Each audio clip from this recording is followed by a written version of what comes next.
Dr. Dipankar also. And Okay. Okay, sir. I'll do that. thank you. Okay. So I'm moving on to the next speaker. I'll introduce him also. Dipankar Patnaik. He's a team leader, community mobilization and environmental improvements, CMEI, Ministry of Public Works and Transport, Royal Government of Cambodia. We can call him, or rather, as humanitarian emergency specialist and regional development practitioner. He has been associating with Radar India as consultant emergency preparedness plan, as evaluation specialist in DEC, assessment specialist in Christian Aid during Kerala floods, then country representative, senior emergency program manager for Christian Aid in Nepal, then regional resilience officer, and also as regional emergency manager South Asia, then program officer, disaster risk reduction and humanitarian assistance at Oxfam, India, program officer in Leh flood response in 2010 in Oxfam. And his list goes like that. So I take immense pleasure to welcome you also to this webinar, Dipankar. Thanks, Jyoti. Thank you. Okay. Sir, I think now you can take over the session, sir. Okay, thank you. Thank you very much. Okay. Good morning to all of you who are attending this webinar. I'm extremely delighted to be part of this panel with my very good friend, Dr. Dipankar Patnaik, with whom I work very closely in many assignments. I feel that actually, with the Nirmala College Geography Department and with all the academics, practitioners from both Tamil Nadu and many other parts of the country who are actually signing in to this webinar, I feel that there will be an opportunity for all of us to have a good interaction on this topic, which is disaster management in times of COVID-19. So I will basically try and make share the screen of a very brief presentation which will show some highlights. I hope that Dr. Jyotirmai, if you can give me the approval to share the screen, then I will share the screen. Yes, sir. Yes, sir. I've given. Yeah. Okay. Are you able to see this? Yes, sir. Yes, sir. It's visible. Okay. This disaster management in times of COVID-19 is actually an extremely relevant topic, very contemporary, and it's all the more relevant now because we've just seen the cyclone Amphan hitting West Bengal, especially in the Sundarbans, in the region which was devastated by the cyclone Ayla in 2009, 11 years ago, and we have seen the impact of that in Orissa in several districts and also in West Bengal and in the Sundarbans, and we will also be seeing the impact of that in many other parts of the continent, including Bangladesh and Bhutan. Now, this presentation actually, I will be covering the aspects related to disaster management in times of COVID in 7 brief sections. The first one basically tries to cover and provide an overview of disaster management. And the second part will be touching on the global, national, and state highlights of the COVID-19 disease outbreak. The third section will briefly look at the role of governance institutions in the country. Then the critical gaps in preparedness and emergency response. And we will also be looking at the impact of the lockdown on migrant workers and vulnerable sections because the lockdown was announced with very short notice of 4 hours on the 24th of March. And we will be also looking at containing the COVID-19 disease outbreak. And finally, I'll touch upon briefly the road ahead in terms of the need to be prepared for emerging threats and shocks. Now, if you look at the disaster management, various phases of disaster management, you can see the disaster management as a cycle with two parts. It's a circle with two parts. The upper part is the pre-disaster phase, and the lower part is the post-disaster phase. And the pre-disaster phase in the upper part consists of two major, processes, which are the preparedness and the prevention. Prevention is also called mitigation. It's very easy to remember this as two P's in the pre-disaster phase. And in the post-disaster phase, we have three R's: response, rehabilitation, and recovery. So two P's in the pre-disaster phase, preparedness and prevention, and three R's in the post-disaster phase, which is a response, rehabilitation, and recovery. This is broadly the way in which we would look at every disaster typology. And, you find that most of the advanced countries are very strong on the upper half, which is the pre-disaster phase, with preparedness and prevention being very strong. And so when a disaster strikes in those countries, we see that emergency response happens almost seamlessly. And rehabilitation and recovery happens without actually, overwhelming the whole country. Whereas in most of the developing countries, because the preparedness and prevention is very weak, we find that emergency response is very badly compromised.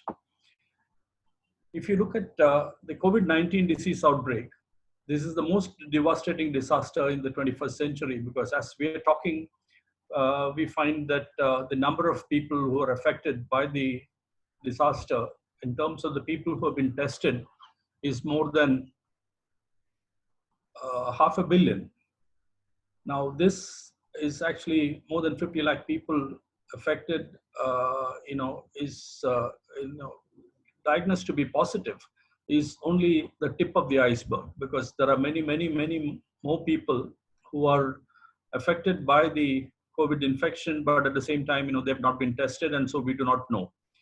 And in terms of the deaths, the number has crossed more than 300,000, 3 lakh people. And this is very, very significant, because if you recall some of the mega disasters which have happened in the world in the last few decades, you remember that it was the cyclone which happened, in Cyclone Nargis in Myanmar, which killed more than 300,000 people.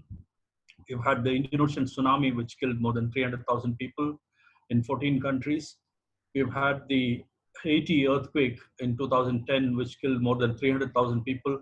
Now, this COVID outbreak has actually covered more than, and has actually caused the deaths of more than 330,000 people in different countries around the world. And 86% of the people have recovered globally, and the number of active cases is more than 27 lakh people. And the countries affected is 215, which means a large number of countries, almost every country in the world, has been impacted by this coronavirus outbreak. If you look at India, you find that the number of coronavirus cases is more than 1 lakh, and I think the number must have crossed again today. We had more than 3,438 deaths as of yesterday, and today the number may be about 3,800. 45,000 people recovered, active cases 63,000 people, and the number of states and union territories affected 34, except Lakshadweep and Sikkim. Now, this I think is extremely important, because these are tested and confirmed coronavirus cases, more than 1 lakh, cases which have been diagnosed to be positive. And if you actually look at many more people who are actually affected, we would, when the testing becomes conducted in different parts of the country, we will actually find that the number is much more. And in Kerala, we have the total number of people infected is 666, deaths 3, today it's 4, because there was a death which happened yesterday, and more than 562 people have recovered out of 666. So we have 161 active cases in Kerala. And this is, I think, also is because a large number of people who are returning from overseas through the Vande Bharat the evacuation missions from different countries, especially from the Middle East, and also from the UK, the US, and many other countries, including Italy. There are many good practice examples of effective response, and Kerala actually, as I mentioned earlier, we've had the cases. The first case was reported in Kerala on the 30th of January, and Kerala actually started preparing for this even when the first cases started getting reported in Wuhan in China. And the first case was just reported in Kerala was actually a student from Kerala who was returning from Wuhan. And the next two cases, which happened on the 2nd of February, were also from Wuhan. And so the Chinese students, the Indian students from Wuhan brought the disease to India.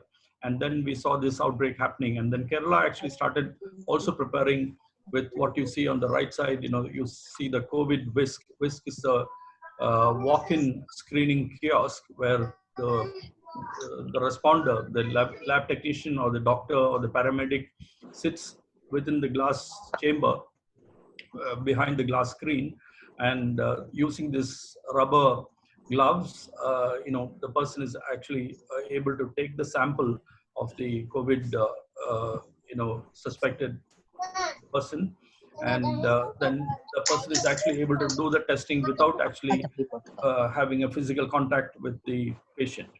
So I think this has been one of the good practices which is done after what was done in South Korea.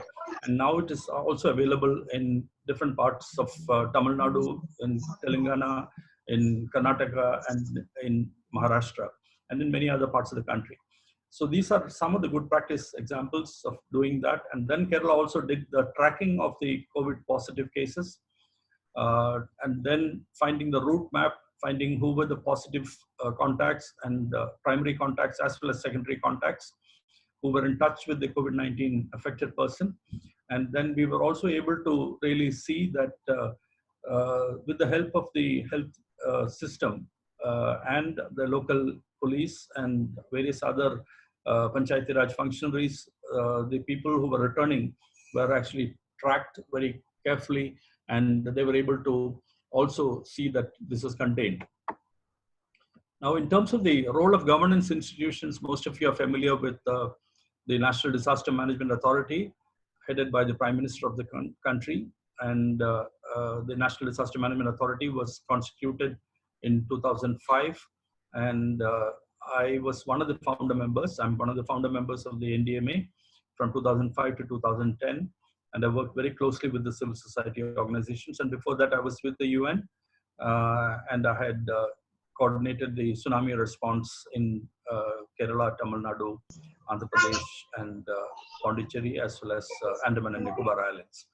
So we have a National Crisis Management Committee headed by the Cabinet Secretary, and the National Executive Committee of the NDMA headed by the Home Secretary, Government of India. And we have the Indian Council of Medical Research, ICMR, which is responsible for the coordination of the institutions and also for looking at the testing as well as getting the testing kits and various other modalities, PPEs and various other response support systems. And then we have the state disaster management authorities headed by the state chief ministers and the lieutenant governors in the union territories. We have the state executive committees headed by the state chief secretaries, and the district disaster management authorities headed by the district collectors. And then we have the National Disaster Response Force, constituted from the people who are deputed from the paramilitary forces like the ITBP, the CISF, the CRPF, the BSF, and Rashtriya Rifles, and so on. And we have the State Disaster Response Force from the local police, from the various state governments. Then in terms of the institutions which are representing the specific nodal agencies, we have the Ministry of Health and Family Welfare, the Ministry of External Affairs, basically coordinating with all the Indian missions abroad and with the Indian nationals in many countries affected by the COVID-19. We have the Ministry of Civil Aviation facilitating the evacuation of people from the affected countries. We have the Ministry of Finance making many announcements in terms of various packages to support the people affected. We have the MOD, the Ministry of Defense, allowing the transport aircrafts, cargo aircrafts of the Indian Air Force, as well as passenger aircrafts, evacuating people. And the Ministry of Information and Broadcasting conducting the press conferences, the Press Information Bureau, and various other agencies. The Ministry of Company Affairs looking at small-scale agencies, small-scale industries, MSMEs, and so on. So these are some of the agencies which are working along with the state governments. But we find that actually the role of governance institutions in this case of COVID response has been very, very complex and very challenging. And in terms of the critical gaps in preparedness and emergency response, we had a countrywide lockdown for 3 weeks initially with a 4-hour notice, which was announced on the 24th of March. And this, I think, has created a tremendous amount of inconvenience to people, especially because the trains were suspended, buses and all private transport was actually cancelled and not allowed to travel, not allowed to move. And so we've seen a lot of migrant workers, interstate migrant workers, traveling hundreds and thousands of kilometers.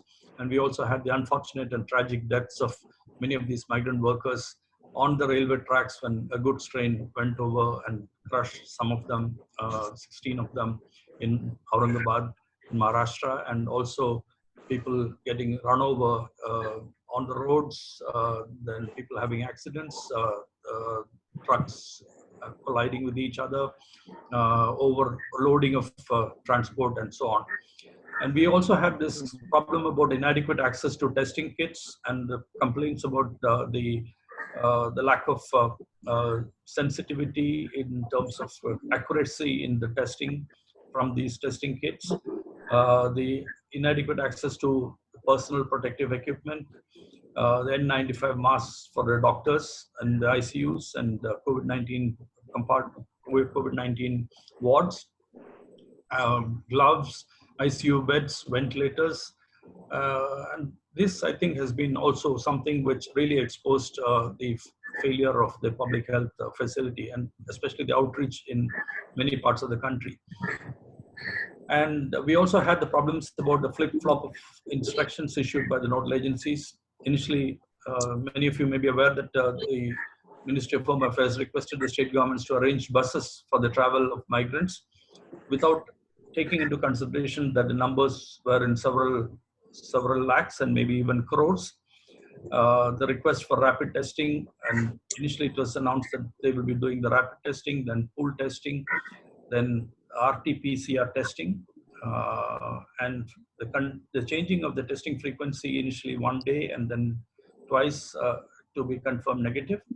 And now instructions to discharge patients without testing when they show signs of improvement, the Arogya Setu app, and the issues related to the privacy and so on, and the testing of the people for the travel of migrants. And also now that the testing is not required even for the travel of migrants, and opening up of the country in such an uncertain times when we find that the number of COVID-19 infections is spreading, because we find that actually, if you really look at the number of positive cases and deaths, when the announcement was made about the lockdown and the way in which we see the number of cases, initially it was only 519 new cases when the lockdown was announced, and only 9 deaths. But then we had the first lockdown, we saw 9,844 people with 330 deaths, and in the second lockdown it was 967 deaths.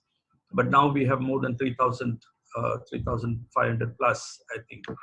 Now, these are some of the issues actually that we find that we would need to basically recognize that the inadequate preparedness for announcing the lockdown. In fact, the lockdown should have actually helped with at least 72 hours or 96 hours notice, where people could have actually then been allowed to travel and reach their destinations when they felt more secure and safe. And we would have also been able to use that time for ramping up the preparedness. Like we see in Maharashtra, for instance, stadiums being converted into COVID wards, new COVID clinics being opened, and so on. We would have needed more and more ICU wards, more ICU beds, more facilities, more COVID hospitals, more testing facilities, and so on. All this could have been done with advanced planning and with sufficient preparedness to be strengthened. Now, in terms of the migrant workers, the way in which migrant workers had moved, there is a report recently just come out just 3 days ago, with the Standard Workers Action Network, which said a report which has the title 32 Days and Counting, COVID-19 Lockdown, Migrant Workers and the Inadequacy of Welfare Measures in India. And we also have, the clusters of migrant workers traveling. We can actually see that here. Each dot is actually, each pixel is 100 to 500 workers. So you can imagine the number of people who have traveled, and then, you've seen the people whose feet have been, cut. They were walking in the heat, without footwear many times, and, walking hundreds and thousands of miles. Now, this, I think, has been very tragic. This has been extremely difficult with elderly people, with children, with all their belongings. This probably reminded many people of the way in which people actually, during the partition, the way in which people had to travel across India and Pakistan to basically save themselves. In terms of the impact of lockdown on migrant workers and vulnerable sections, you would actually see a demographic divide which is happening. You will also see huge demographic shifts happening. And interstate migrant workers will also have to recognize that the distinction between what is earlier called the home state and the host state is actually going to become very blurred. And we will actually have to look at employment opportunities and diversification for the people who are actually back in the home states with their villages, because they have been treated very badly by the system, by the states, and by the stakeholder groups, and by many, many people. Now, I think this has been something which they've seen, that the system has been very insensitive to the plight of the migrant workers. Now, in terms of the way in which we compare ourselves, we find that India compares in terms of the numbers. You will actually see that the numbers seem to be much better compared to the rest of the world in terms of the number of cases per 100,000 people. In India is actually single digits, but so is China. But this should not give us any feeling of comfort or satisfaction, because India is a country with more than 138 crore people. And so we really do not know. There are several unknowns in this. There are false negatives, there are false positives, there are problems where we have not been able to reach out to the people who are infected. Many people are not coming out and explaining that they have these symptoms. There are issues about immunocompromised people. There are problems about people with comorbidities. And many COVID-19 cases are not shown as COVID-19 deaths. They have been reported as deaths due to either pneumonia or due to cardiac failure, heart attacks, and so on. Whereas actually, I think we would need to really question ourselves as to whether we are really addressing this problem correctly. And I would also like to mention that we had, in the last 7 to 8 weeks, we have had more than 500,000 deaths in the country, which are non-COVID-19 deaths. And we really do not know whether some of them are actually also COVID-19 deaths. So we would need to also look at the real numbers of the people. The numbers may not be that high. We only have 3,000 plus deaths in COVID-19. But out of the 500,000 people who died, in the last 7 to 8 weeks, we may also have a few people who have been COVID-19 deaths. So we need to also understand and really look at pinpointing the exposure, the risk of exposure and risk of infection. In terms of containing the COVID-19 disease outbreak, the WHO had said test, test, test. Now, we also know that there is this person called Larry Brilliant, who kept repeating early detection and early response.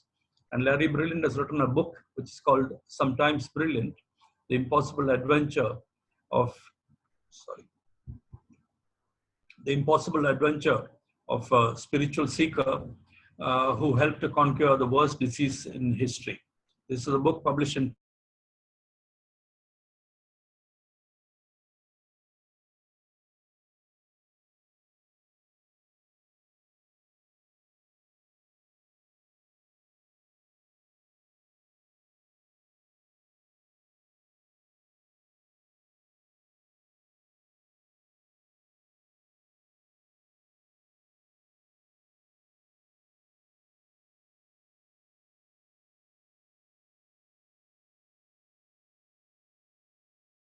the last slide.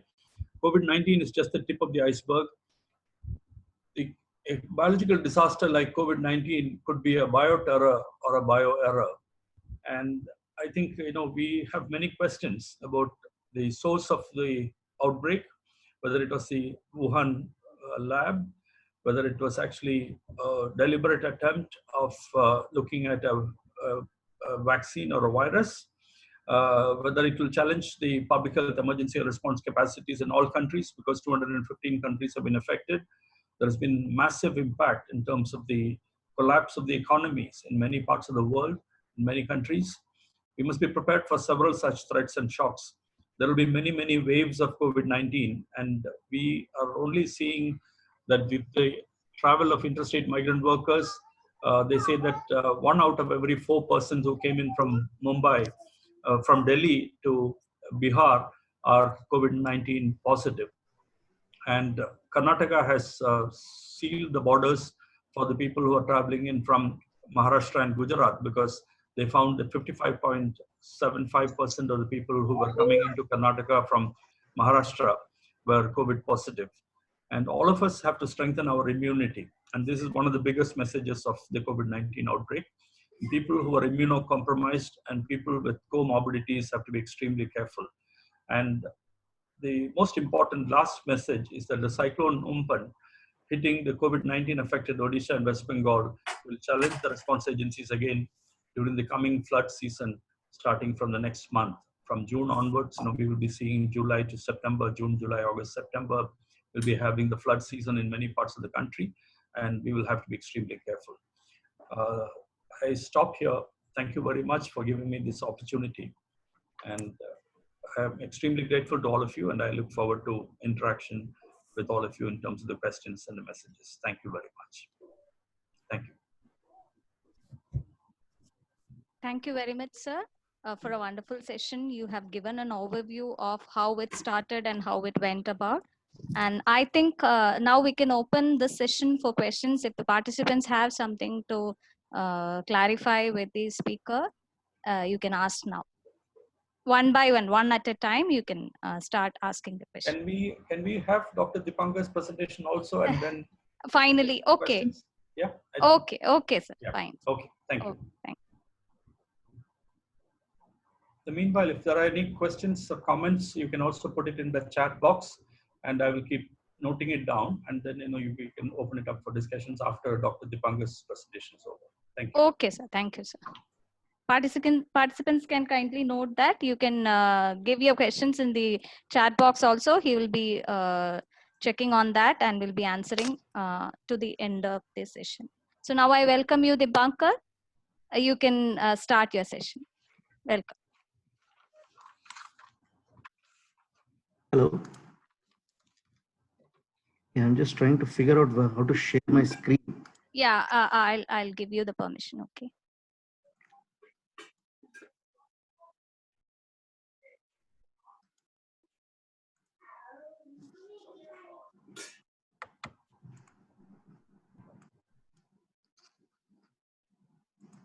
Okay. Are you able to share? No. Trying to figure out where. Share screen. Okay. Okay.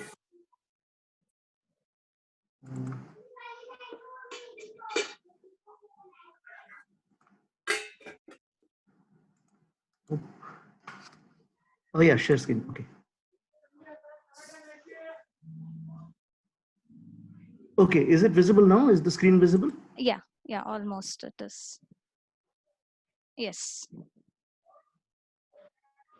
Okay, so very good morning to all of you, and thanks Dr. Jyotimai for giving me this opportunity, and thanks Professor Menon also for very graciously accepting this request to be part of this webinar. I think, sir, what you have shown is a very detailed and a very comprehensive PowerPoint presentation of the situation that's battling, kind of harassing all of us. I hope my presentation will add some value to that, increasing level of knowledge base that's being created around. So how I have scheduled this whole presentation is to take a bird's eye view about what's happening and what could be the potential pathways for one as Indians, also for people who are from the poor and developing countries, as well as for the academics in some ways. So it's a very macro level kind of a presentation, but it does open pathways which we can hope that students and faculty will take up in the days to come. So I'll start here. So I think what's important for us to understand is that disasters are all around us. Uh, I'm sure these photos, this photo is quite reminiscent, and it's from the Cochin airport, from the floods that had affected Kerala. And this photo is from the day before, from Cyclone Ampan from Kolkata.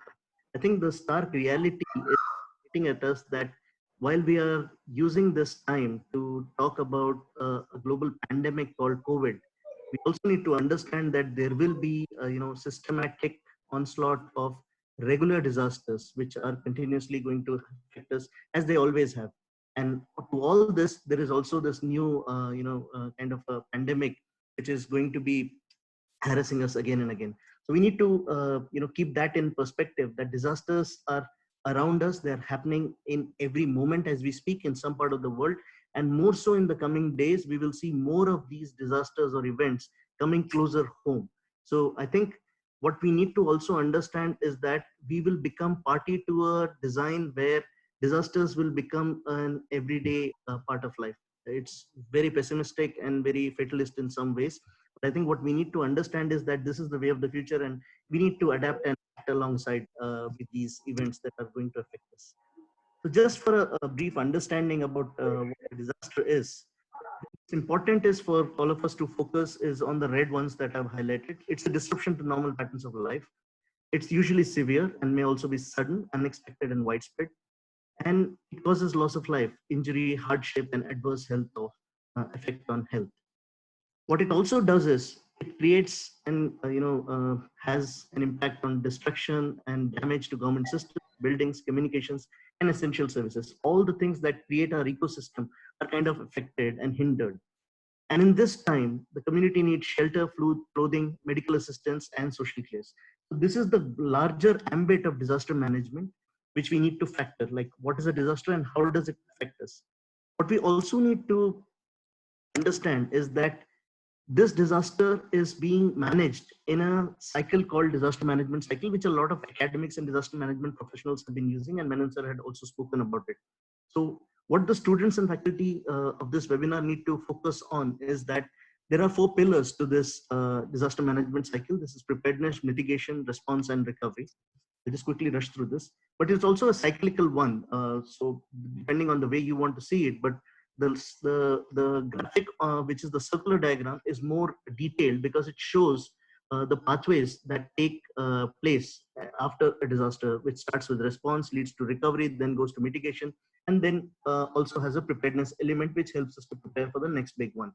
Similarly, the concentric circles are also outside, which also talk about search and rescue and relief. There's reconstruction, rehabilitation, there's prevention and early warning. A lot of things are happening today in early warning, and as students of geography and GIS, there's a lot of wealth of information that is being generated, and there's a lot of opportunity that's coming for students in the future in these sectors. But what we need to remember here is that the occurrence of an event may produce a disaster. An event that results in large number of casualties or mass casualties may or may not constitute a disaster. Now, this is paradoxical in some ways, but we need to understand that a localized event can cause a lot of lives being lost, but then we don't have to actually consider them as disasters itself. Of course, there is a global website called TRED and an institution that considers that any event that affects more than 4 people is also considered as an emergency.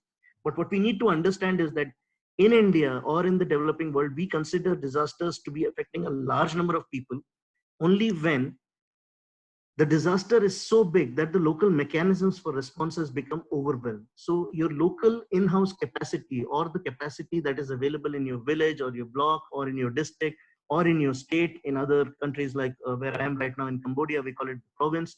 So in different places, there are different administrative units which are duty bound through the concept of a welfare state to be responsible to give to the demands of the people, the needs of the people, more so in times of disasters.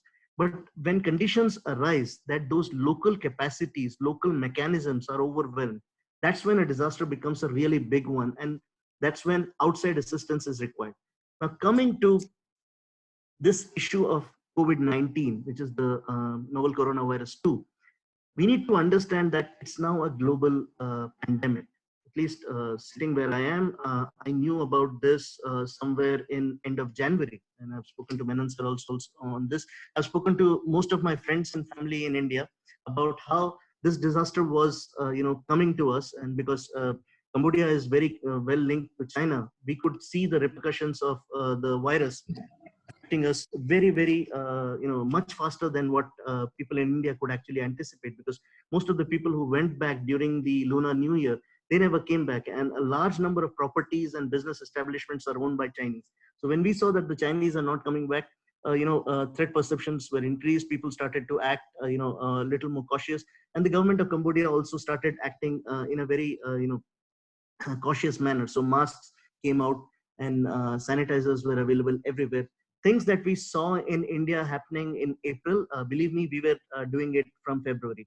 So I think it's also a reflex mechanism. It's also a response capacity that actually comes from two sides. One is the state, which actually responds to the disaster. The other is our inherent capacity as individuals who are afraid, who are scared, who are cautious, who are caring about their own people, their loved ones. And that's where the action actually starts. So that reflex is very essential. I think somewhere from what we have seen in our country about the migrants issues, or the way the lockdowns were declared, or the way the people have been, kind of subverting rules and procedures and trying to act alongside with some nefarious intent of not following the lockdown, that also brings out the inherent, how would I say, it's not a virtue in any manner to say that we are, inherently not very law abiding. And I think that is something that we need to question.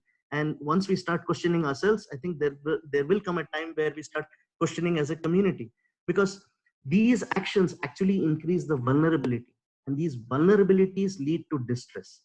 And that photo is self-explanatory. And I think the biggest disaster that we are seeing apart from the COVID pandemic in the country is this, large number of people, almost 8 to 10 crore of people with no recourse, no choice, no, kind of way forward. They are walking. And I think it's just becomes so futile in many ways that we see a lot of people just switching channels to go to something which is more entertaining and which is more alluring. So I think this entire tendency to not respond to something which is obviously in front of us and not acting on it is going to hurt us badly. I think one we need to understand is that disaster risks around us further compounded by increasing vulnerabilities. These vulnerabilities are because of changing demographics, socioeconomic conditions, unplanned urbanization, development within high-risk zones, environmental degradation, climate change, geological hazards, epidemics, and pandemics. What's important for Indians and all of us now is to understand that if we just look around, where are the hotspots of coronavirus? These are in highly densely packed urban settlements, and these did not come up in the last 2 days. Bombay has been one of the most densely packed urban settlements in the world for as long as we know. Chennai is also a big urban agglomeration. In urban geography, we have been seeing this, how planning settlements and transport systems are very essential. Now, for long, we have not bothered about these things. And these are the inherent flaws which are actually coming out to the fore, which is being exposed and, how would I say, it's being exploited by the COVID pandemic in a major way.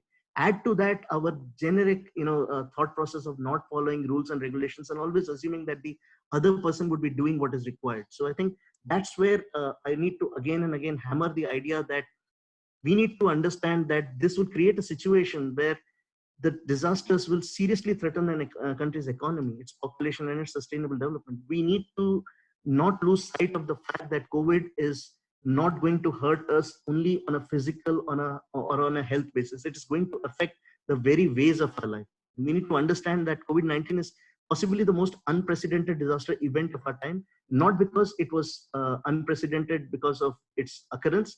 It was also unprecedented because of our lack of preparedness. I think that's very essential for what we need to understand. I think we also need to understand that the effects of COVID-19 are slowly coming about, but and a lot of us are already seeing TV, news, media, and journals and articles. But what we need to understand is to just focus on these communities. This is basically because I work in the civil society sector. I've worked in the development sector. Now I work with the government.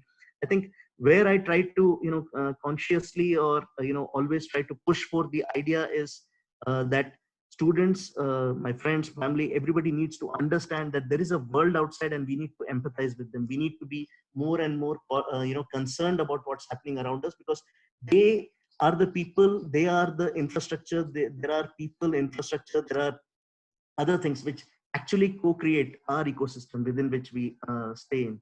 So just to bring your attention to the slides, I think what we also need to understand is that there are a lot of pregnant women out there who are COVID-free, but they need access to sustained healthcare. There are a lot of lactating mothers who need access to nutritional package.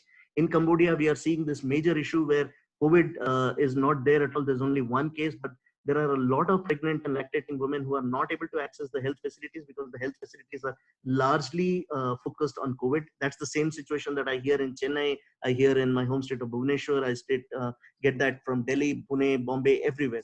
So those are the things what we need to understand. There are a lot of health workers, there are law and order professionals who are like police and others who are going into contact tracing actions.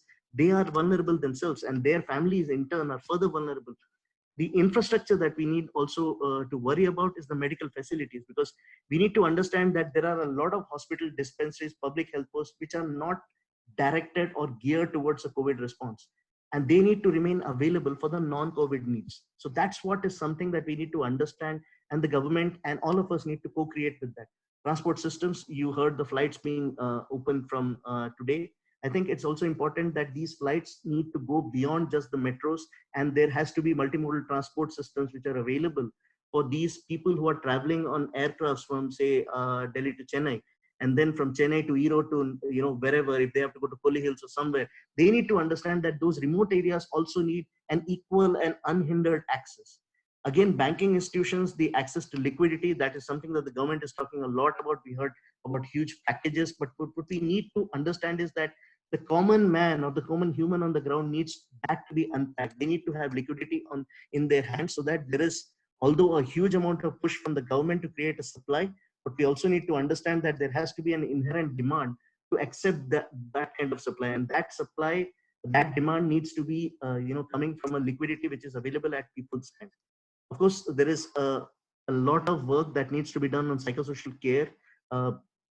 What I'm going to talk about is not going to be very parliamentary in many ways, because I feel that we are getting into a point where there is a stigma of being affected. There is a stigma of attached to the family of the affected. There is also a stigma of people who are returnees. They are from foreign. Initially, in the first 2 months, we saw a lot of stigma being attached to people who had come from overseas, as if like they were the genuine carriers. And then now that stigma has gotten down to domestic travelers, it has gotten down to migrants, and somewhere along the process, the very nature of our country or the way we have lived life is coming under question, whether it's the question about the union, what's the center's role, what's the state's role, what's the federal model, where do these lines blur around. And then there is this ghettoization, which I'm very concerned about, that people need to understand, and this is going to have a long-term impact on who we live and how we live. I think the key challenges, in my opinion, to effective disaster management, which affects our response capacity and reach, includes the following. There are many more, but I thought like this would make sense for the webinar. The movement of resources supports medical equipment, food aid. People are in need of food in the remote areas. There are also a large urban populace which needs access to non-essential lifestyle goods. For an example, if somebody's phone is cracked, it's not working, and if they are dependent on an online delivery system, so what happens to them in a containment zone? So I think we need to understand that there will be much more newfound needs, which traditionally disaster management practitioners or the government per se has not been responding. So it's always been roti kapda and makan, and then food, shelter and clothing kind of an issues. But what we need to understand is that the urban India or the youth of the country, which is possibly one of the largest youth communities in the world, is very aspirational. It's demanding, and its needs are increasing. Those needs are way beyond what the government has traditionally catered to. So we need to understand, when you try to lock down a whole country, a huge economy which is running on full steams, we need to understand that there will be fissures, there will be demands which you need to cater to, because that's what your basic mandate is. So access and containment zones, we need to understand that there are non-COVID medical needs. My parents have struggled in the initial part of the COVID lockdown, where their regular medicine for blood pressure, for diabetes and others were not available. And there were also cases of small fire, short circuit, where people had immediate need for sudden emergencies, and there were no ambulances available. Again, a lot of youth who are kind of transitioning between urban areas, students who study in Kerala, maybe going to Bombay to work, students from Delhi maybe coming to South to study. They are all dependent on food delivery systems. I think that something is has come out in a major manner. I'm not saying that these are all flaws, but these are traditional learnings being questioned, and we need to understand that the way of the future would need some sort of a response designed to factor these emerging needs of a growing urban youth in the country, as well as a growing aged population. Because as we grow in terms of medical science and standard of living increases, we'll have a large number of aged population which needs special attention, just like in Japan. And then there is a need for access to entertainment and community engagement. When I say entertainment, I'm not saying malls and theaters, but there is a need to unwind. Believe me, we have been in a lockdown mode for almost 3 months now, and I can tell you that the kids need space for unwinding. And of course, there is one thing that I didn't make red, but is the management of fake news. There's so much of fake news around us. I think disaster management needs to also factor on this.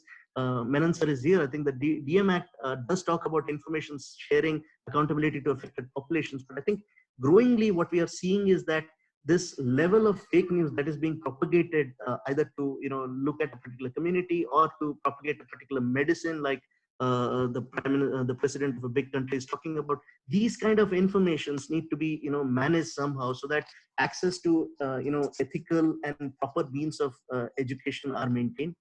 And also we need to understand that in the non-containment zones, people need to be rational in thinking what actually is a need, because the whole country is facing an unprecedented event. Just to travel for fun or just to travel to meet somebody can also be avoided. So there is some sort of a rational impetus that is required at the self level.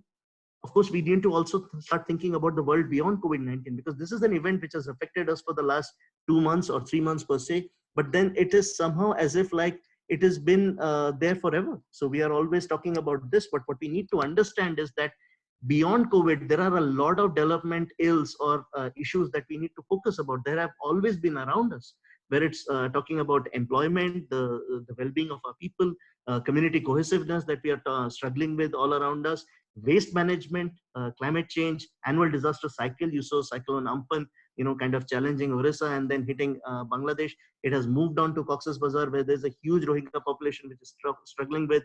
And then basically the investment in hope. I think that's something that we need to factor about, that there will be a world beyond COVID-19. And the entire effort of this webinar or our actions is to maintain that we move towards that world which is beyond COVID-19. And I think something which is very important for us as disaster management practitioners or as common individuals is to understand that there is a need for empathy and care. I'll just quickly rush through this. I think what we also need to understand is that we are relying on the fact that aged children and people with comorbidities and pre-existing ailments are very vulnerable to COVID-19, and their impacts are being felt by all. But what I would like to just question you in this webinar is to also think about the rural poor, because a lot of us are actually sitting and listening to this on a device or a platform using a data which is available to us, for which we are able to pay. But there is a huge amount of India, or a huge amount of rural population which has low literacy, which has minimal access to healthcare, which is disabled, which has lost employment, having a hindered flow of cash, information, and access to their loved ones. Because a lot of people who are earning for them are not actually with them in this moment of crisis and need, and they have gone there in search of money so that these people over here have a better lifestyle. But eventually what has happened is, because of COVID being a pandemic, a lot of people are stuck in different places, and the access to information, access to cash is mismanaged. So they are struggling. What we need to understand is that they are continually trying to navigate daily life, also trying to avoid getting sick. So we need to empathize, and we need to be a little more caring than we are, and that care needs to be shown in our technique, our education, what we want to do in our life, what we want to do in our daily lives. What would I also like to talk about is that the hardship is spreading. We know this. What happens if communities are stuck with another disaster? That is something that Cyclone Amphan kind of directly showed us and kind of challenged us.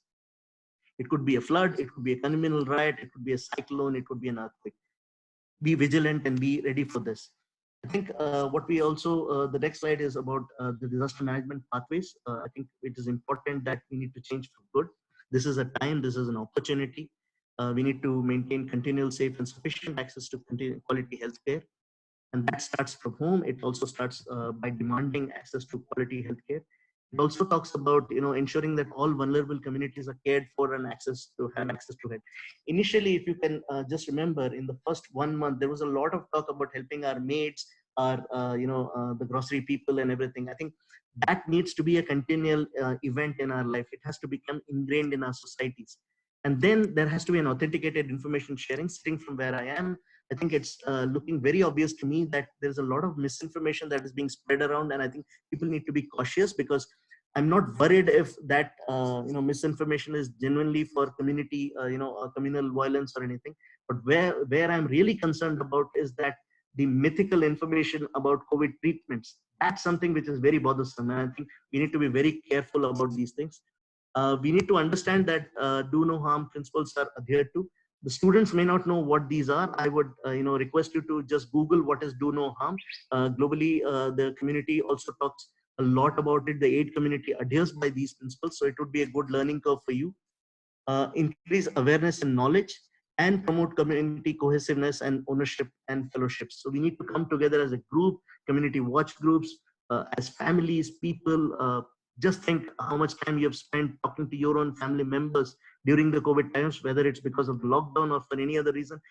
I think the inherent fact there is that we are genuinely caring about each other, and the COVID has given us that time to again start sharing that love and care. And believe me, this is not the last disaster. There will be more, and we need to be prepared. I think when the slides are shared with you, you can read this just for one time. I would like to go forward.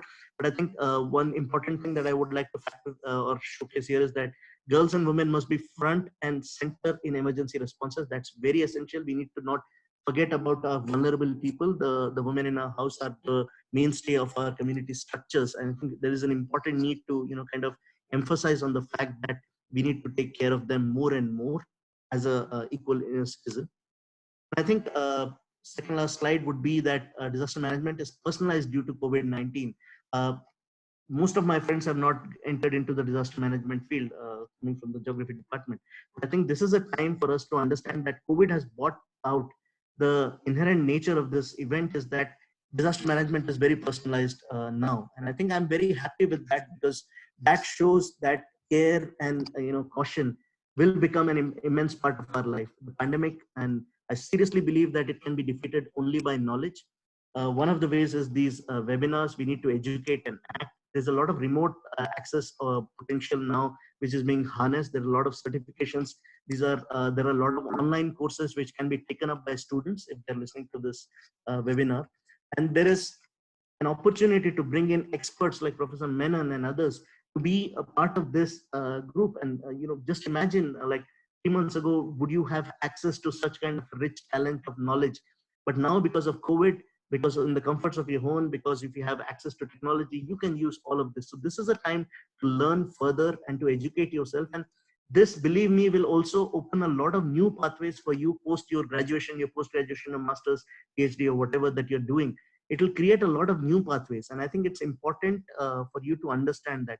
Just on the right hand side, there is this photo of a young lady with open response and open recovery. I think there is also, this is not part of the webinar, but I just wanted to push it there, that we need to also understand that there is a lot of movement and there's a whole world of people who are working on open data sharing and how GIS and remote sensing can be used for further and further, disease mapping and ensuring information access. So before I close, I think the most important things that I would like to again harness and harp around is that we need to be humane, we need to be fit and healthy. Health is wealth more than ever before. We need to prepare for the second wave.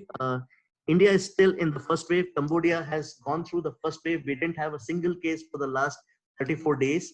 And I was very hopeful that in this webinar, I will say that Cambodia has kind of managed to, insulate itself and everything. But last night we came to know that there is a new case which has come in from Philippines. And what we need to also understand is that people are also emerging out of the shadows. I mean, there are very great unsung medical heroes who are actually in the forefront of analyzing and administering these tests. As Menon sir said, test, and more tests. I think a classic example is what happened in Cambodia last evening. Was a person came in from Philippines, completely unsymptomatic, has a COVID-free certificate from the Philippines medical authority. He had COVID and they had to quarantine 69 other passengers in that same flight. So I think this fight is not over yet. There will be multiple waves. We are hearing about, Suslan in China. I'm not very good with those names, but there is a second wave that's happening there already. So I think we need to be very clear. Of course, if you go to the WhatsApp University, there's always talk about a second wave coming in Spain or wherever it was. I think there's some sense of, factual information there which we can think about. But I think what's important is to see, act, and then think about it and learn to live with COVID. I think it's important that we need to accept this fact and we need to adapt for the future. Before I close, I think it's important for us to, reinvest in the process of United Nations. And no matter what others say about WHO and others, I believe that there is a need for a global coordination system which actually helps information sharing. And I think before I close, it's important to understand that we read this again and again, keep it on your screen for some time, that we are in this together and we'll get through this together. Thank you, Jyoti. Thank you, Menon sir, and thank you for everybody for listening to this. Thank you. Thank you so much, Dipankar. I think we can open the session for questions. Hope both of you will be taking questions.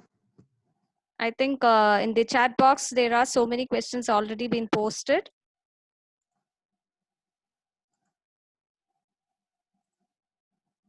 Okay. Dr. Jyotirmay, how much time do we have? Because it's already past 11:30. No problem. So half an hour more, we can clear all the questions, doubts. Okay. Then, may I suggest that we could actually have brief questions from people. They could actually just sort of unmute their phones and then start asking questions. And maybe you could coordinate that, Dr. Jyotirmay. Yes, sir. Yes, sir. Sure, I'll do that. I'll do that. So if they are raising their hands, they can one by one, I can unmute them and they can start asking the question. Participants, now it is open for discussion. You can one by one unmute yourself and ask the questions. Hello. Hello. Yes, sir.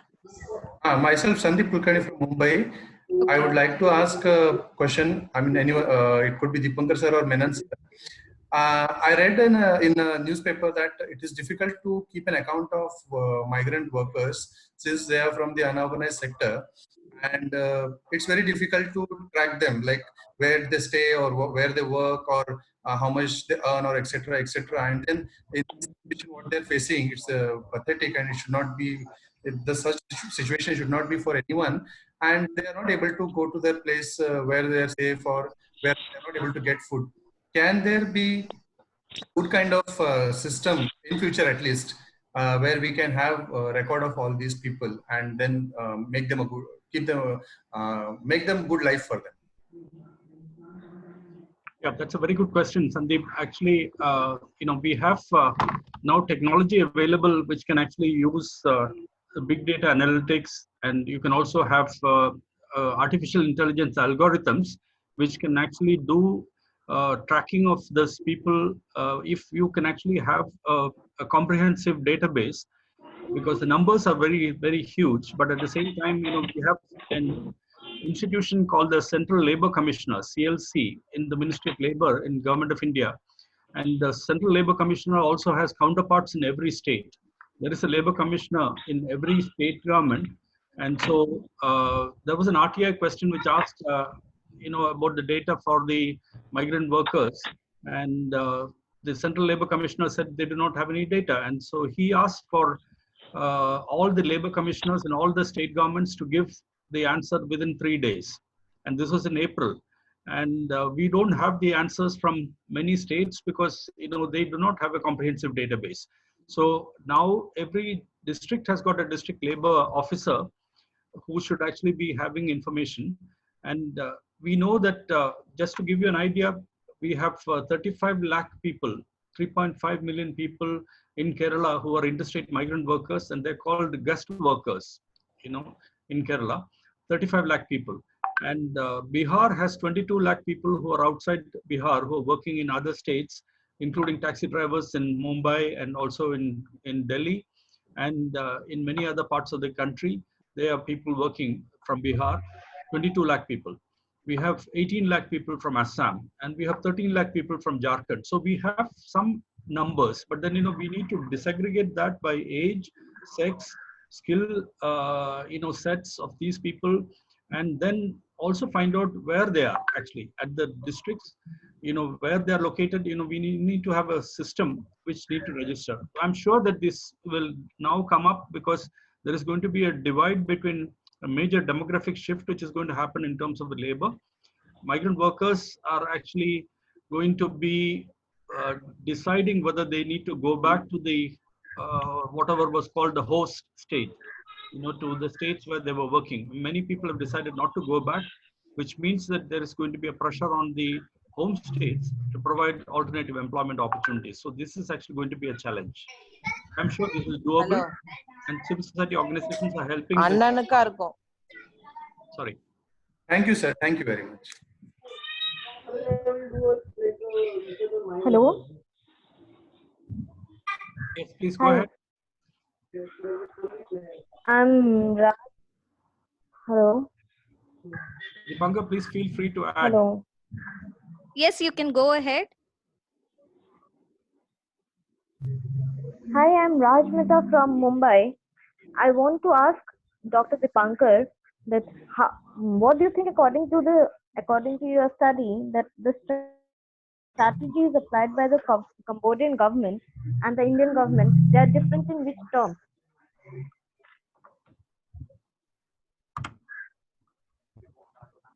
Okay, can you hear me now? Yes. Yes, yes. Yeah, if I heard the question correctly, it was about the differences between the Cambodian approach and the Indian approach. I think for me, having been here for 2.5 years, the important understanding is that there is already a very high sense of public health behavior in the communities. So because they have been through SARS, they have been through MERS and swine flu and H1N1 before, there is a general sense of health and hygiene which is much more advanced than our systems. So you would see people on a normal basis wearing masks with pollution and other things. I think if I'm not being very official about it, there is also a sense of understanding within the community that their expectation from the government is pretty low, unlike us. So we need to take pride in that fact that there is a lot of expectation of Indians from their elected representatives, which is a very positive thing as part of a democratic system. But what we also need to understand is that somewhere in that transactional process of expectation, we tend to lose track of the fact that we ourselves are also responsible for our own behavior and our own health and hygiene. So I think that's where I see a stark difference between the way communities have behaved in India as well as in Cambodia. So in Cambodia, people are genuinely concerned about themselves, about their health, because their systems are poor. They don't have much of money with them. So they need to be cautious and they believe in prevention. Whereas on our side, we are more concerned about what has the government done. There is minimal behavioral change that is evident in us, given a big pandemic like COVID. Over. Thank you, sir.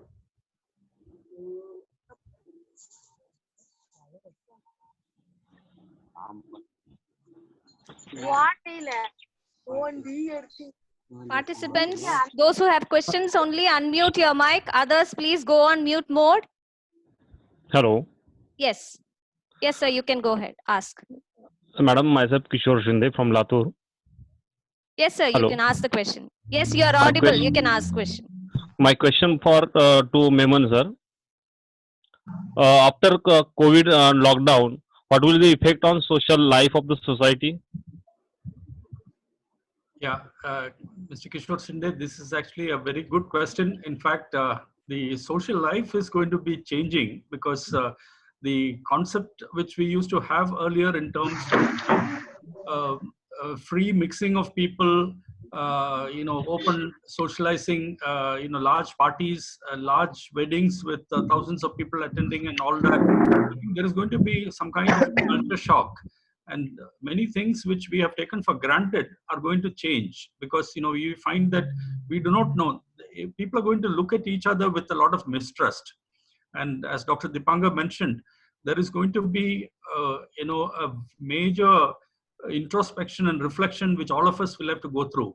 How far can we trust each other, and can we look at a person without looking at that person with suspicion and with skepticism and stigma?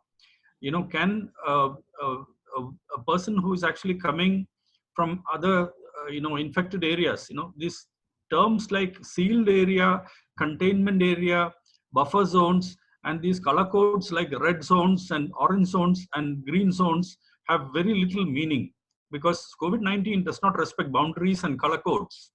Okay, we need to understand that you might be in a green zone, but then if you are actually traveling into an area which is a red zone, you might have a problem. And now that your domestic travel is also allowed, we might also have a problem where a person sitting next to you, when you don't have a middle seat which is empty, you do not know whether that person, you can actually look at that person with trust and with confidence. Everybody is going to be looking at physical distancing and stay away from people, from each other. And even within extended families, we are seeing this. People are not willing to accept even relatives into houses because they say that you are there from an affected area and you are from a containment zone or a sealed area. You're coming into an area which is safe. Even residential societies, gated communities, you find people looking at each other with suspicion. Even watchmen, security guards are stopping maid servants coming in. So I think it's going to change the way in which society will start looking at relationships. We have a lot of people who are probably infected. We do not know. The vegetable vendors, and we're looking at everybody with stigma.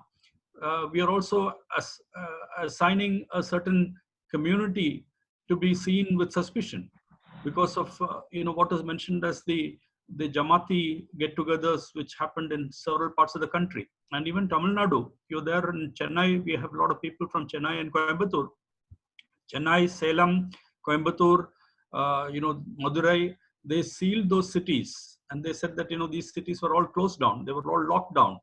But you have to understand that it is not a vegetable market which actually can become vulnerable. You can actually have many pockets which can actually create that problem. So we need to look at each other with a new culture which respects humanity. And Dr. Dipankar mentioned be humane.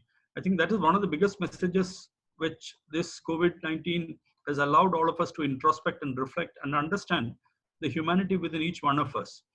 temples and mosques and churches and gurudwaras, the way they reached out and provided food, unknown people, providing food and water and providing footwear to the migrant workers. And at the same time, you also saw exploitation. People collecting thousands of rupees from migrant workers for taking them. So empty trucks were collecting people, and people were being taken as, like sheep in containers, without any access to even ventilation. So these are, I think, questions which will actually make us all to wonder and reflect. Dr. Dipankar, please add. Okay, thank you, sir. Thank you. No, I think this is fine, sir. You have given the right explanation, sir. You just have to be a little more humane, sir. That's all we can expect. And I would like to also appreciate religion and faith as something which is a unifier. Churches, temples, gurudwaras, and mosques, and using the imams and bishops and reverend sisters and priests to be talking to communities and creating confidence in them, to look at each person as an individual, as a human being, without, religion dividing people. I think that should be also a message from COVID-19. Yes, sir. Sure. Thank you, sir. Thank you. Thank you very much.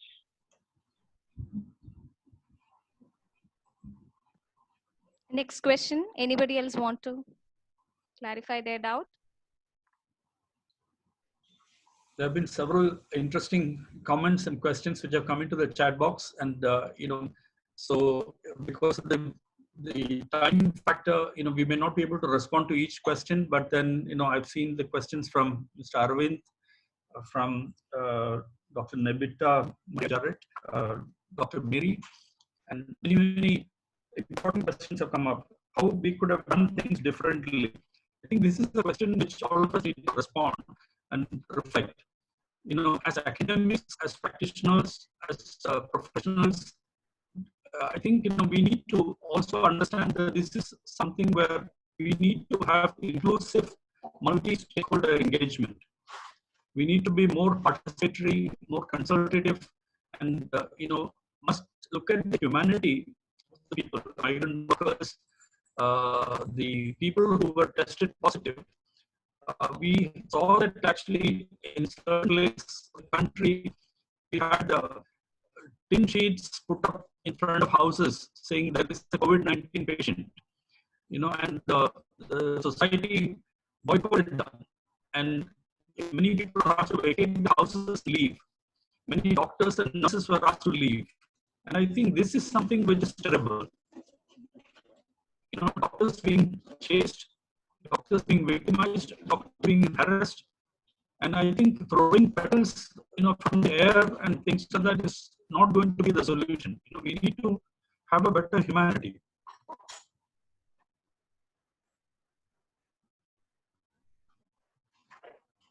And I would request academics, practitioners to write blogs, write in newspapers, write in social media, and use WhatsApp as a tool to spread good stories and not fake news. And please don't forward fake news. And do, this kind of fact checks for the kind of things which we are receiving before we send any forwards. Yes, sir. I think there was also a question from Mr. Rengan about African communities, African countries using traditional homeopathy system to cure coronavirus, but WHO not actually accepting these, kind of ideas. My feedback to that is that yes, definitely traditional health medicine is an important, virtuous area where we need to, kind of work on. And I think one clear realization, at least for us as Indians, is that we have all started using turmeric more and more. We have started drinking hot water. We have started washing our hands. We have started to keep our shoes outside the home. I think those things traditionally our own have kind of been, kind of sent out over a period of time, and they are all coming back. Hello. So I think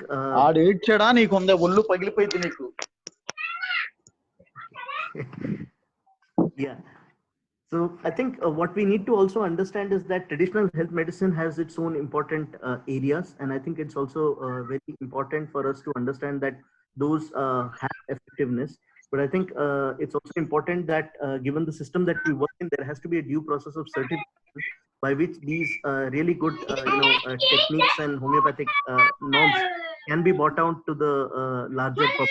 Of course, the system needs to be a little more, streamlined so that traditional health practitioners have access and are able to utilize these services and certifications, because the medical world and the arena of medicine is monopolized or colonized by large corporates. So I think there is a need for the governments to make the system more accessible for the simple health workers and traditional health practitioners so that these techniques come out. But I think it's also important for me as an understanding is that I've started listening to more to our elders and parents. There's a world of knowledge that we have had in our traditional practices, which we over a period of time have lost. And I think COVID is a good opportunity for all of us to bring back those traditional ways of healthy living and sustainable development that we have kind of missed out. Over.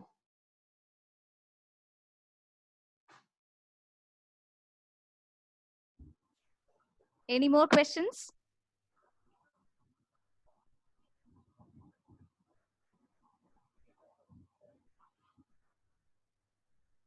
Participants, is there any other questions?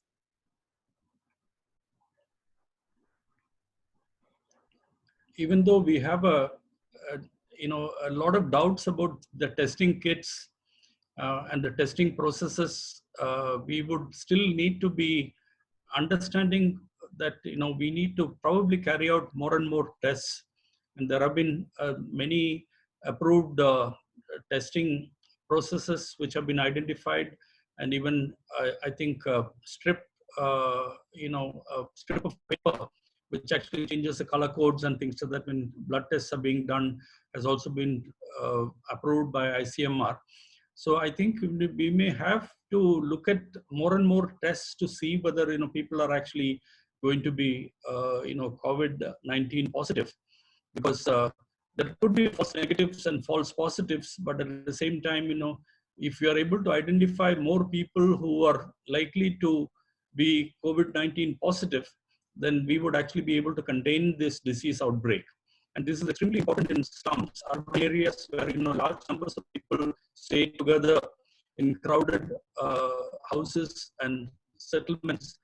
You may have difficulty in terms of following social distancing and physical distancing, but at the same time, the word social distancing itself is also stigmatizing, because social distancing means basically that you look at a person who is a COVID-19 person to be somebody whom you should keep a social distance, but it's not social distance; it's more physical distancing, because in the earlier days, we used to have social distancing seen as something where you actually look at a person who is polluted, who is untouchables, and water, even safe drinking water, was not even being allowed to be taken by people who are untouchables or who were treated as untouchables.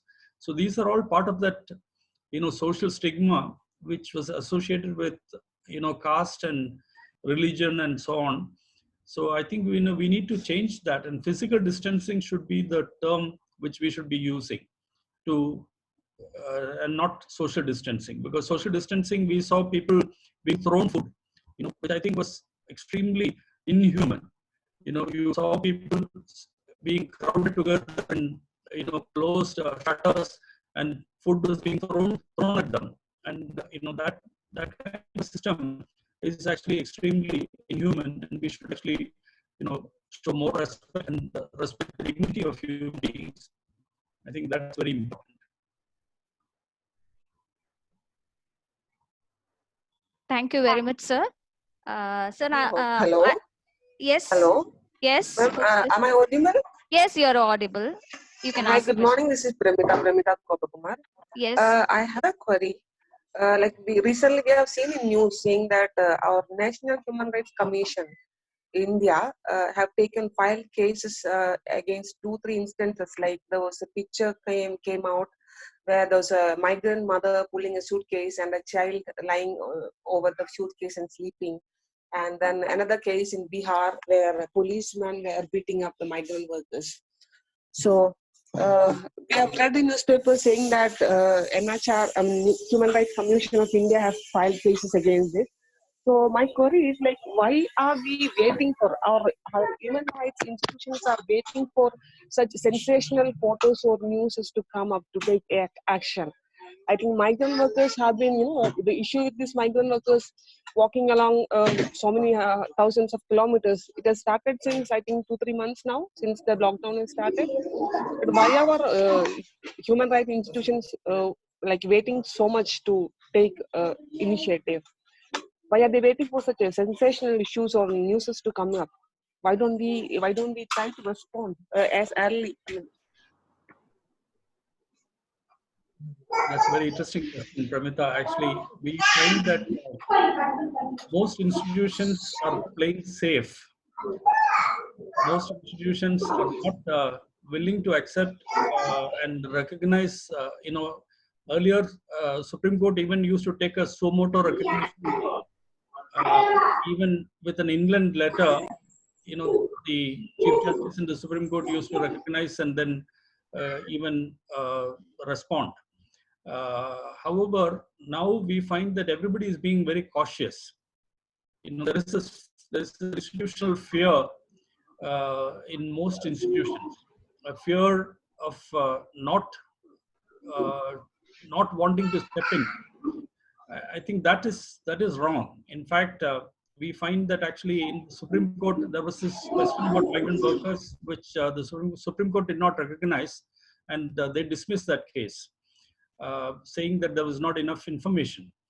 But however, there were many high courts which opened up and said that we cannot refuse, and we need to recognize that the migrant workers issue is a serious issue, and they have given the government, the state governments are asked to step in and respond.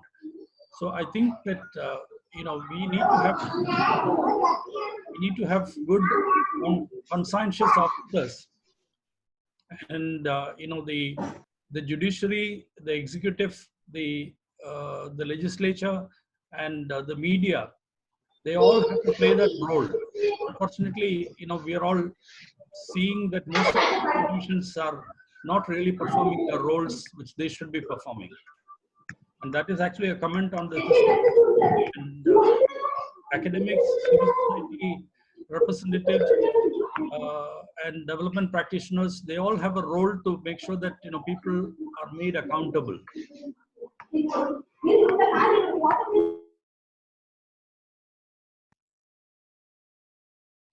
Sir, you can unmute your mic, sir. I have muted all since the participants are not listening.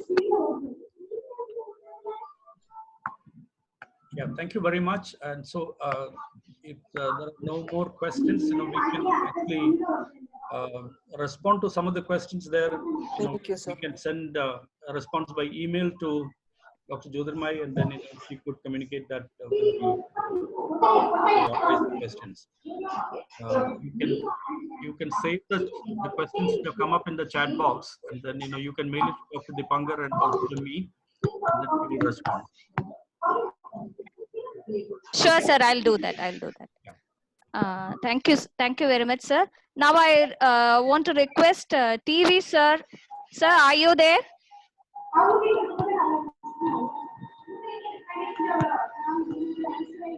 Vasant Kumaran, sir. Sir, are you there, sir?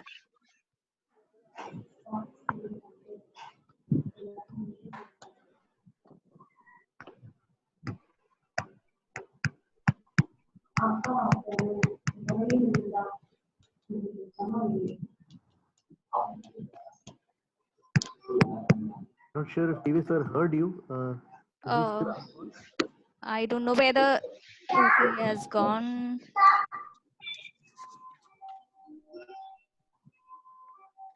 Hello, sir.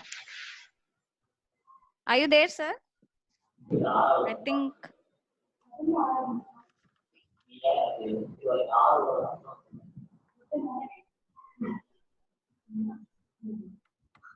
No, I think he is not available.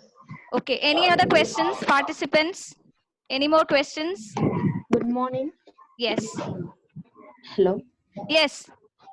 Uh, I'm Harini. Yes.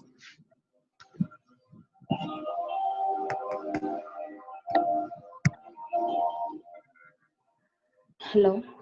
Yes. Harini, you can go ahead. You can ask your question. Uh, Thank you, ma'am. Yes. Sir, I'm Harini from Tamil Nadu. Will this difficult situation continue for a long time? Actually, we are not sure how long this is going to continue. There is a speculation that this may actually slowly, peter out, but then there could be repeated waves which may happen. There have been some reports which say that we need to wait till 2021, and there have been one study which said we may even have to wait till 2022. But the vaccine, they say that it takes normally about 12 to 18 months for the vaccine to be invented, because it goes through a series of testing. First, it's tested on animals, then it is tested on human beings, and there have been some attempts in trying to test it on some human beings in the UK and also in Africa. And unfortunately, the victims, the people who volunteered, suffered a fatal deaths because the testing of the vaccine. So I think these are some of the risks involved, that you need to do the process of testing the vaccine. And there is an attempt of trying to find whether they can actually get this vaccine invented by collaborations between countries. Maharashtra, there's this Serum Institute which is working with Oxford University, and they feel that they will be able to come out with the vaccine in the next few months. They're very optimistic that they may be even able to find some solutions by early vaccine by September, October. But we are not sure. We will need to wait for some time, and there could be even a threat of this emerging during the monsoon and also during the winter months. We have to be very careful. So as I said earlier, we need to strengthen our own immunities, and everybody needs to invest in trying to develop immunities, exercises, and also proper, including meditation and pranayama and other things, yoga, practice of improving one's own adaptive capacities. I think that is very important. Thank you, sir. Dr. Dipankar, anything else to be added? Please go ahead. Yeah, sir, I think there is this growing sense of understanding that COVID will remain in various strains, whether it's the L strain, S strain, or whatever. But I think it will be just like, H1N1 or like swine flu and other cases. So there are, pockets of cases which do arise in different parts of Africa, in East Asia and other places. But largely the understanding is that the governments and the medical science will take over a period of time. Of course, we need to also be mindful that, as you said, that in terms of certification of human ready drugs, there has to be a due process that has to be followed. I think we need to be a bit cautious of fast tracking these efforts in the name of trying to save people, because they could have far reaching side effects which take usually a long time to kind of manifest. So what's important is to not lose sight of the fact that we have to deal with COVID. We have to fight COVID, but we have to fight COVID with drugs which are going through a systematic and a due process of certification, which means that they have to go through a process which has been fine tuned over a long period of time. So just to be in a panic mode and kind of taking any drug that and then kind of making it available for mass testing and mass propagation would not. Dipankar, you can unmute your mic. I have muted all. Okay, no, I think that's what I wanted to say. Yeah. Okay, thank you. I think Nitya Subhashini wants to ask something. You can ask now. Hello, sir. Sir, can you hear me? Yes, yes, you are audible. You can ask. Sir, how far is it going to be difficult for us in the post-pandemic? Because Western countries have adapted systems like face-by-face relaxation. On account of a very small population, it might be easy for them to implement it. But given in a vast population with diverse features, demographic features, how is it difficult for us to face the post-pandemic, and how are we going to face this post lockdown situation?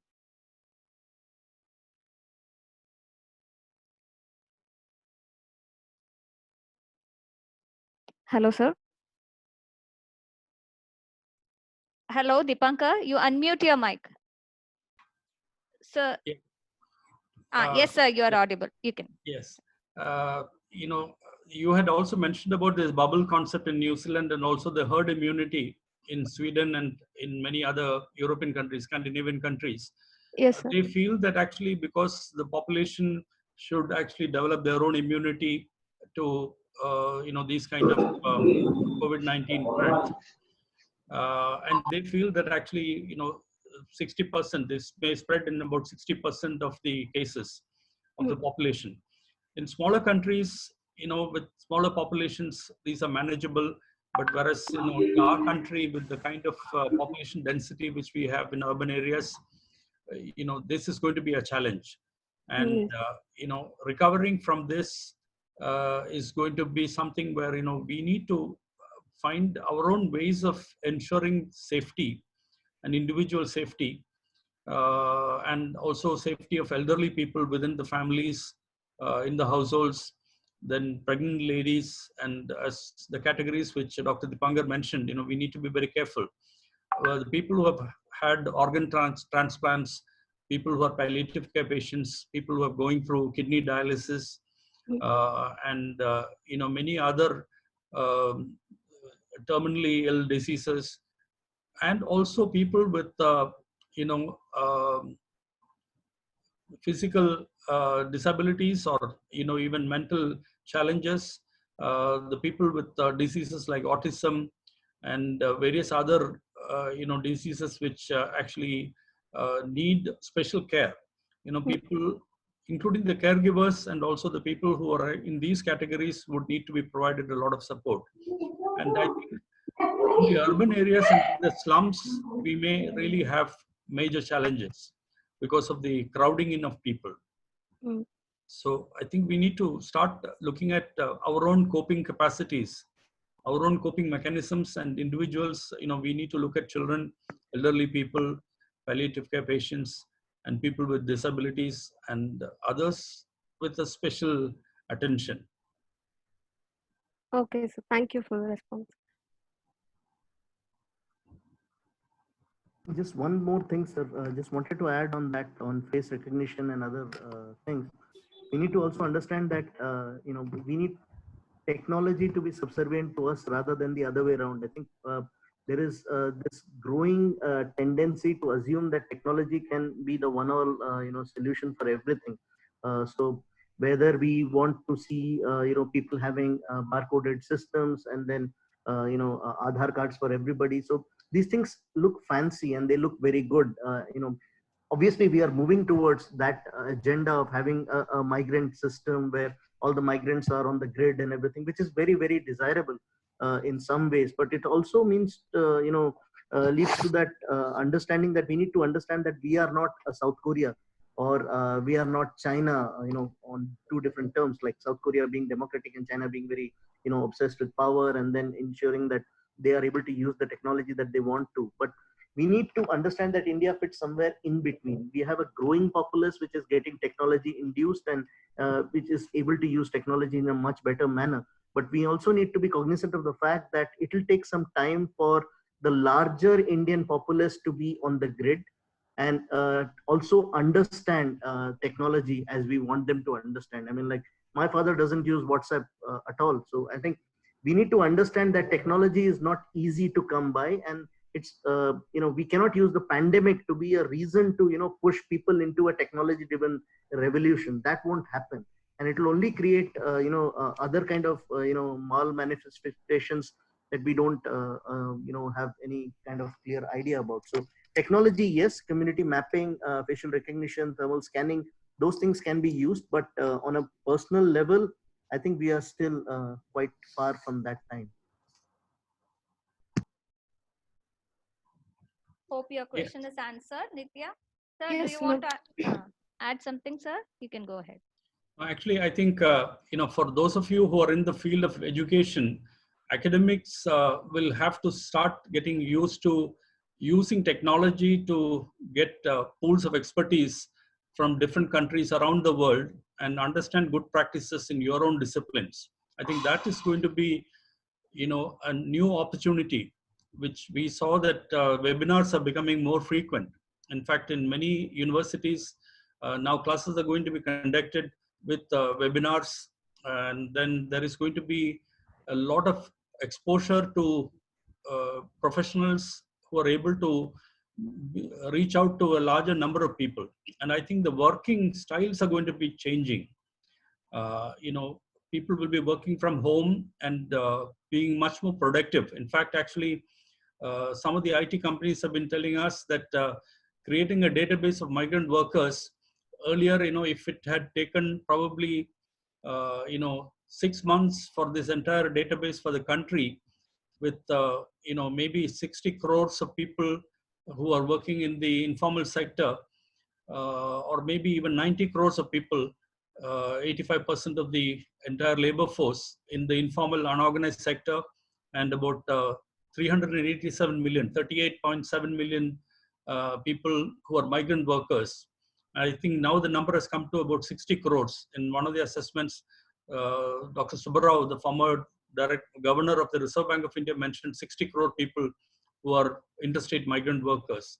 So to get the database of 60 crore people, earlier it would have taken probably 6 months, but now I understand from discussions with many IT companies that if you're able to divide this into state-wise and then district-wise and so on, working with people who are able to work from home, we might actually be able to complete this entire process over a few weeks. So we are able to collapse time, and we're able to do what is called a crowdsourcing of information.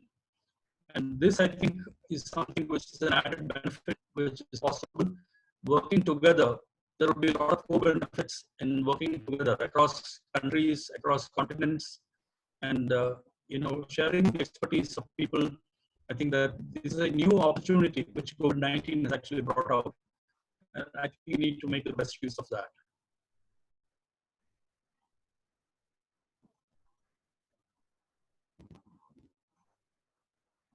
Thank you, sir. Anybody else? I saw Abhishek raising his hand. Hi. Yes. Hi. Hello. Who is this? Introduce Yeah, yourself I'm and you can ask the question. Good morning, all. I'm Dr. Sharath from Alapi district. Okay. You can ask the question. You are audible. Yeah. Currently, I'm working in COVID control cell. And my question is about the preparedness of natural calamities in the context of COVID-19. So, just like 2 years back, when we had a flood, we had to displace, or we have to evacuate actually more than 2 lakhs of people to relief camps. And just a few minutes before, Vinod sir was telling about the importance of physical distancing, and how is it possible to maintain adequate physical distance in these relief camps is a very big question actually. Can you add, sir? Yeah, thank you, Dr. Sharath. Thank you very much for this question. In fact, in 2018, August 2018, the Kerala floods actually saw more than 14 lakh people being evacuated into several relief camps in different districts of the country, of the state. And in Cyclone Phylin in 2013 in Orissa, more than 1 million people were evacuated. And this is actually, Cyclone Phylin was actually of the same intensity as the super cyclone in 1999. But then 99 super cyclone, we lost about 10,000 people in Odisha. But Cyclone Phylin, because 1 million people were evacuated, 10 lakh people were evacuated, there were only 23 deaths. And so this, I think, provided an opportunity to look at evacuation of people. And this time also, when Cyclone Amphan came, we saw that Odisha evacuated about several lakhs of people. 3 lakh people were evacuated there, and West Bengal evacuated more than 4 lakh people.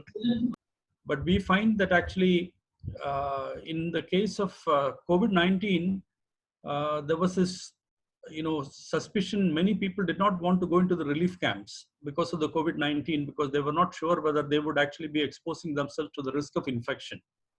So, and right now, the only state which has actually prepared a social distancing or a physical distancing guideline for the floods in the relief camps is Assam.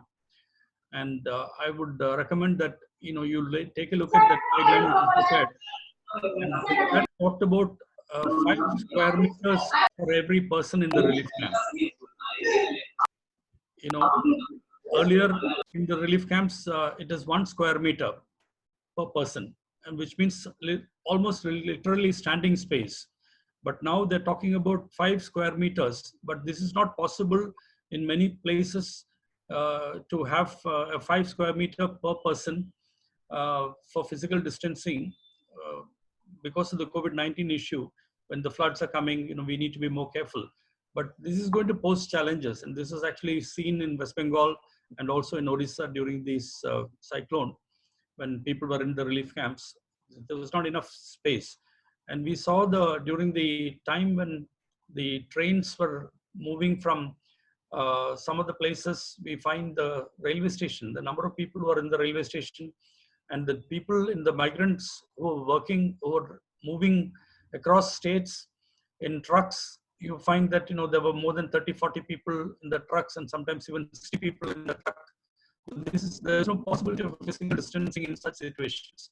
So we have to be aware of the fact that there will be challenges, but we will have to all try and remain safe as much as possible. Oh, thank you, sir. Thank you for the response. Just one point I wanted to add on this, sir. As you said, like test, and more tests. I think it's important to understand that we don't lose sight of the main agenda. The agenda is not to streamline transportation systems so that people don't transmit or end up the day get the COVID contagion. The whole idea is that wherever you are, you stay safe and you are tested again and again. And if you fall sick, then you are treated. Transportation is just a facility which not everybody would be exercising. So if we focus a lot on airlines, on railways and buses, I think we lose sight of the main agenda. The main agenda is that the ecosystem where you are in, or at your home or at your workplace, you are safe. And then not everybody is traveling actually. So in a people number of 100 people, less than 10 to 15% would actually be traveling, and these are transient populations. So in a country of 130 crores, there's never a time where more than 20 crore people are traveling in a single day. That is a huge number, to be honest. Like even if it is 10 crores, I think we need to be clear that there are 120 people, 20 crore people who are at home, who need to be safeguarded against COVID, because it's going to affect everybody in some ways or the other. So transportation and these things actually sell better. They make bigger media headlines. So I think that's where there is a lot of concern.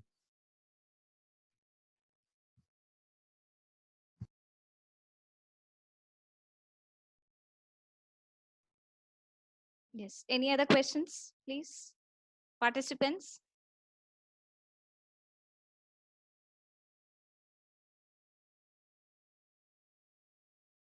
I hope we have done with the question session. Sir, can we wind up, sir? Yeah, sure. Yes. I would like to thank all of you, and also thank all the participants for taking time to interact, and also send a few questions in the chat box, and then we will try and see whether we will be able to get these questions, and then also the email address of all the participants are available with Dr. Jyotirmay. Then we could actually have these questions shared, and then we will send the response to you in the next 24 hours or 48 hours, and then we could kindly circulate that with everybody. Yes, sir. Sure, sir. Sure, sir. Thank you very much for this opportunity. Thank you, sir. Thank you for joining us, sir. And stay safe. Yes, sir. That is more important. Yeah. Okay. Thank you. Thank you very much. Thank you, Menon sir, for kind of accepting to be on this webinar. This is the first webinar, and I'm I'm really grateful to you because you accepted it immediately. There was not even a moment of doubt or anything. So I'm very grateful to you, sir. Thank you, sir. Thank you. Thank you very much. Thank you very much. Please count on us anytime, whenever you require, and we'll be very happy to provide all the support and assistance. Thank Yes, you sir. very much. I would also like to thank you on behalf of Nirmala College for Women, Department of Geography, and for accepting our request, sir. Readily you have accepted. Like this is my first venture on online platform. Thank you very much. So All the you best. have contributed a lot to me. My venture. Thanks a lot. Thank you very much. And if Thank you you, have sir. any specific topics which you would like to have sessions on, we'll be very happy to also provide you contacts of, professionals and experts. Yes, sir. Yes, sir. Sure, Disaster sir. management, and also in, in specific fields in geography. Yeah, We'll yeah. be able to provide you also. Yes, sir. Yes, sir. Surely I'll contact you, sir. Yeah. Thank you very much. Thank you for joining us. Have a nice weekend. Thank Bye. you, sir. Thank To you. everybody. Bye. Thank Take you. care, sir. Thank you, sir. Bye. Thank you, sir. Thank you, madam. Yes. Thank you. Dipankar, I would like to share my extreme happiness and gratefulness to you because you only made this happen. Thank you very much for supporting me in all the ways. So I hope we can associate for further programs. I hope we will have a series of programs like this. So I request your cooperation. And all the participants, once again, thanks for joining us. All your queries and questions can be answered. You can mail to me. And you will receive your certificates within 1 week if you have filled in that feedback form. Thank you once again. Thank you for joining Thank you. us. Thank you, everybody. Thank you. Have a good day. Stay safe. Bye.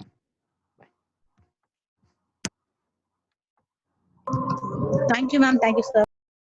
Thank you, ma'am. Yeah, thank you. Thank you. Thank you for joining us. Thank you, ma'am.